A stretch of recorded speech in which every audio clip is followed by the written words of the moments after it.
For a few minutes at the very end, I'm going to invite our steering committee up for any closing comments or reflections on the meeting. But right now, I want to thank our benefactor sponsor, Pfizer, and move right on into this session about health policy. Now, about a week or two ago, I emailed Sherry and Paul, and I was really worried about this session because there were really no health policy issues to discuss. And I was thinking, what kind of information, what are we going to bring to this meeting that they haven't already heard? Or it was just like a dearth of, obviously I'm joking. I'm very fortunate to have two of my dear colleagues and friends, Sherry Erickson from the American College of Physicians and Paul Cotton, the Director of Federal Affairs at NCQA. And let's just dive right into it.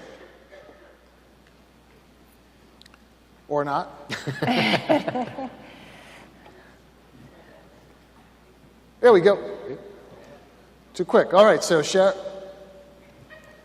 there we go. So Sherry is a Vice President, Governmental Affairs and Medical Practice at ACP. We go back, how many years is it, Sherry? 10. 10 years. She used to work for me at the American College of Physicians, and now she's moved on to greater things. And Paul Cotton and I have known each other since I've been at the NCQA for a little over 3.5 years, Director of Federal Affairs, but you've been at NCQA for 7 years. So we're very fortunate to have them here. They are a little bleary-eyed because they've both been working through the final rule that came out on Thursday. So I watched Paul. He had his little phone. He's reading all 1,600 pages on his phone. Anyway, going backwards. So nobody has any financial disclosures to make. And here are our learning objectives. We're going to dissect in excruciating detail macro final rule for 2 now.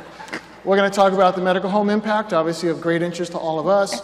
Virtual groups, which would be very interesting for small practices who are trying to figure out how to navigate the macro merit-based incentive payment system and so on. We'll talk a little bit about what the Medicare Payment Advisory Committee is talking about, or Commission talking about in terms of their concerns about the macro. CMS, the Center for Medicare and Medicaid Innovation, put out a request for information, which sometimes foretells what they're going to be thinking of, what they're thinking about. And so we try to heavily influence what they say with varied success. And we'll also talk a little bit about the Healthcare Payment Learning and Action Network. So keep hitting the backwards button. Tells you we've been here a while. So let me turn over the microphone and the clicker to Paul, and he'll start us off. Thank you. Thank you, Michael, and thank you all for being here. It's been a great conference, and it's been great to see you all here. We're going to dive right in here, as Michael said. The final rule came out Thursday. It's 1,600 pages of pure poetry. It's just a delight to read. There are some provisions that are very important, and they will affect many of you in this room. So we're going to go over those right here, some of the highlights. Some of you have already asked about this in some of the other sessions. They have really strengthened the requirement for the percentage of PCMH recognized practices within a TIN that have to be there for the entire TIN to get the full PCMH auto credit for the improvement activities. This is a rather big jump. Last year, for 2017, they required 1 practice within the TIN to have recognition. This year, they're moving to a 50% requirement. Many people questioned this when they submitted comments on the proposed rule, and there's been quite a bit of controversy about this. CMS, in their response, was quite firm that they are sticking to their guns on this. They have done some analysis, they've looked some research papers. They believe that it is feasible for all these TINs to achieve that 50% level.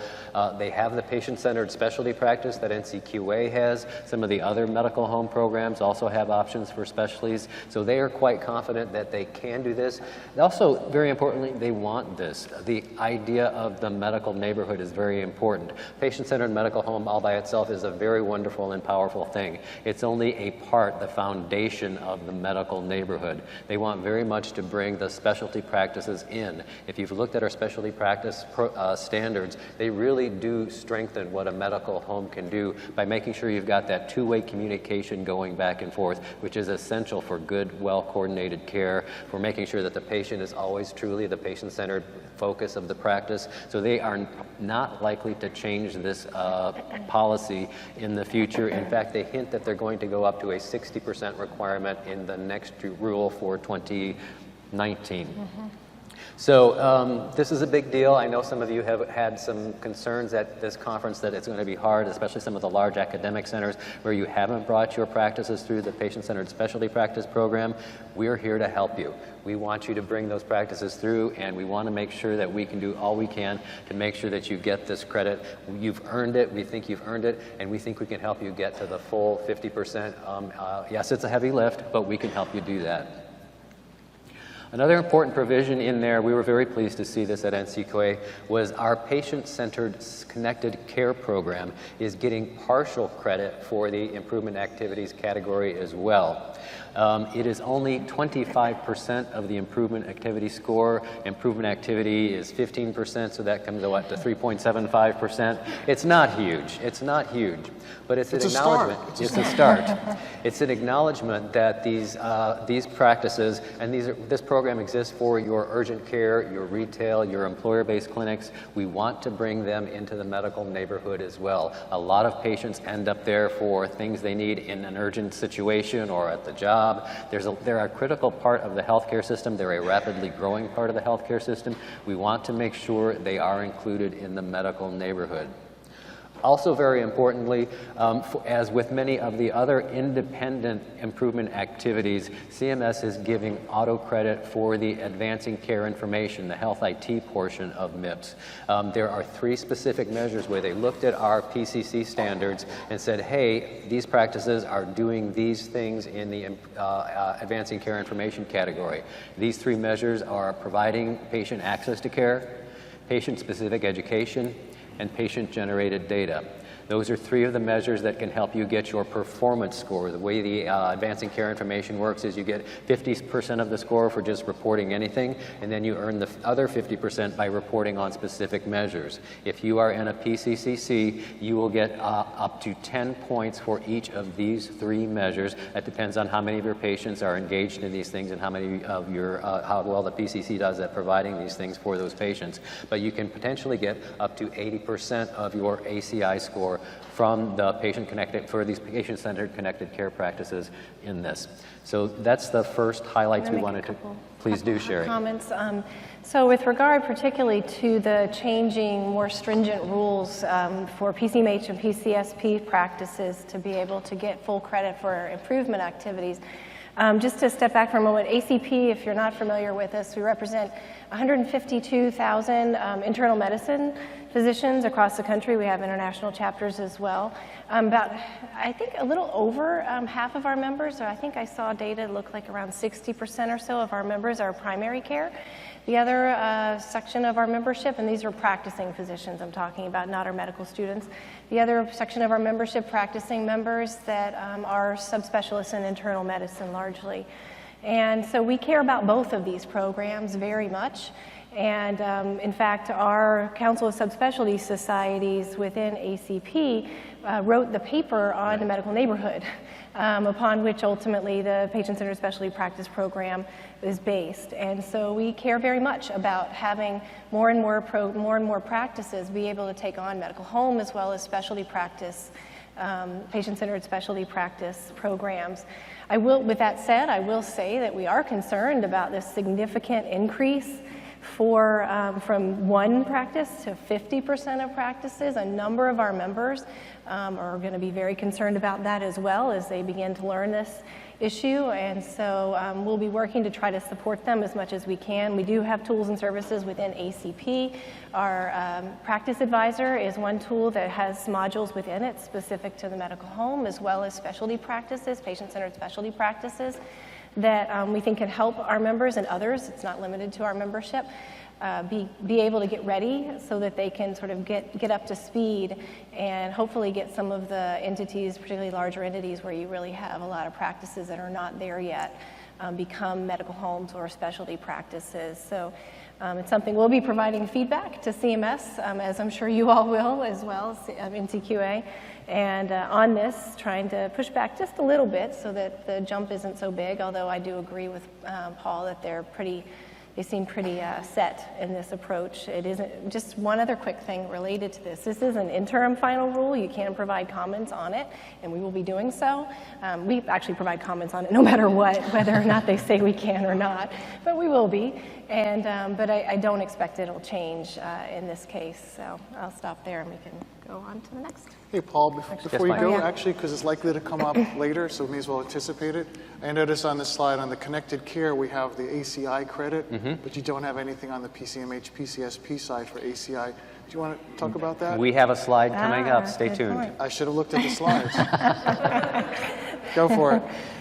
Thank you. Thank you both. Another provision that we at NCQA were very pleased to see in this rule is they are finally implementing the provision of MACRA that allows smaller practices to join together into what are known as virtual groups. The intent of this provision of the law was to let small practices that may not have large numbers of patients and may not get very robust, valid measurement because they just don't have that many patients, letting them join together so they can be measured as a group and then evaluated as a group. At NCQA, we thought this was really important because first we need to make sure the measurements themselves are valid, and you need a certain number of patients to do that for each measure. But also it helps a first step towards bringing what are solo practices in very small groups into sort of thinking of themselves as part of more of a larger organized system. It's a first step on the road to becoming an alternative payment model. And if you look at the way this law is structured, Congress really wants clinicians to move up from MIPS into the alternative payment models where you've got many more resources and abilities to improve quality, improve cost, and very importantly, earn rewards, that automatic 5% bonus for the clinicians and alternative payment models that meet specific patient and revenue thresholds. So this, we think, is a very important and helpful provision for the smaller practices to get started on that road to the APMs where we all want them to be. The rule is pretty specific about how you can become eligible to join a virtual group. It has to be 2 or more tax identification numbers, TINs, or solo practices, or groups with 10 or fewer practices. So solo practice and a group with 10 or fewer practices, as many of them as want, can come together. There, at this time, are no limitations on the specialties that can join together or the locations of those practices that can come together.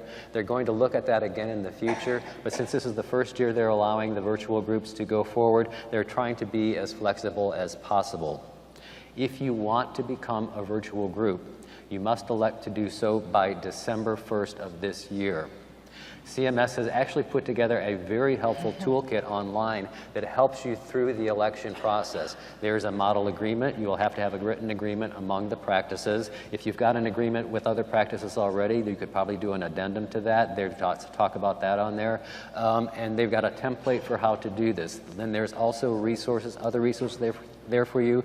And then you can also contact the QPP mailbox or call them up and they will try to help you. We really do want to help these smaller practices join these virtual groups because they have so much potential to help people move forward. Did you want to comment on that? Yeah, a few comments. One of the things that the intent behind virtual groups, as Paul mentioned, was to really allow small practices to be able to come together so that you have valid measures around the work that they're doing, the quality improvement they're doing. One of the challenges that I know we've identified is that in order to become part of a virtual group, the clinicians within the practice each have to meet the low volume threshold for being a part of the MIPS program. One of the things that occurred in this rule is that CMS actually increased significantly the low volume threshold. So you, I hope I get this right. It's $90,000 or 200 patients. So $90,000 in charges or 200 charges, right? Yes, 200 patients that you have to have responsibility for in Medicare Part B. That'll be a challenge in some cases for smaller practices or solo clinicians. And so I think that that'll be a challenge for those that do want to do virtual groups that won't be able to, perhaps because they won't be able to meet that low volume threshold. ACP actually has advocated to allow any of those clinicians to be able to opt into the MIPS program overall. Some of those individuals and practices will be reporting in 2017, but then won't be able to report in 2018. because they won't meet the new low volume threshold, so that's a little frustrating. Now, a lot of our members, quite frankly, are happy with the increased low volume threshold, just being honest. But it's unfortunate in particular for the virtual groups, because the intent behind those was really to be able to allow them to come together and participate as a group. And a couple other things about this. I would say there's, in terms of the timing is tight, and Paul and I were talking about this earlier. Clearly the rule's been sitting at the Office of Management and Budget for a while. I don't know if we've been watching it. It's been there since September, I think.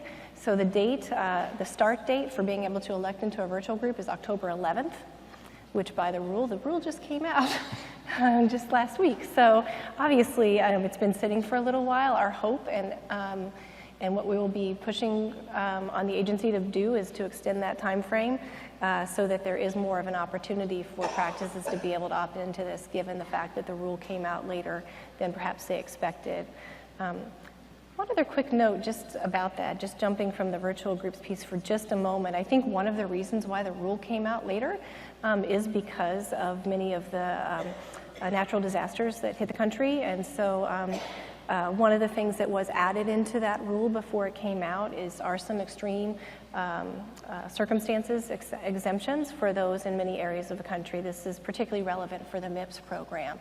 So a lot of Florida, Texas, Puerto Rico, other areas of the country, those clinicians can be exempt from the program with very limited requirements for them. In many cases, they won't have to submit any sort of form for approval of that, given wherever they are geographically. I'm still looking at the details of that. But I just wanted to raise that. I think that is part of the reason why the rule did come out a little later and was sort of sitting there as they sort of figured out how to incorporate some of those issues that were happening between when they first wrote it and now. But I'll stop there. Want to just build on what you just said. Yeah. We absolutely agree with you that we think that the very smallest practices, those below the low volume threshold, should be able to join the virtual groups. We will be submitting our comments to CMS on the proposed rule. We think they can fix this. The problem is that CMS has defined the low volume practices as ineligible for MIPS, and the statute says you have to be eligible for MIPS to join a virtual group. We think they could fix this by tweaking very slightly their definition of low volume practice as you are not eligible for MIPS unless you elect to join a virtual group. It's a very small fix that would make a very big difference. If any of you in your organizations plan to comment on the final rule, that might be something you'd like to consider. Just ask them to tweak that definition of the low volume provider as ineligible for MIPS unless you elect to join a virtual group. That's a pretty simple fix that would have a very powerful impact. Also on the hardship exceptions for the hurricane folks,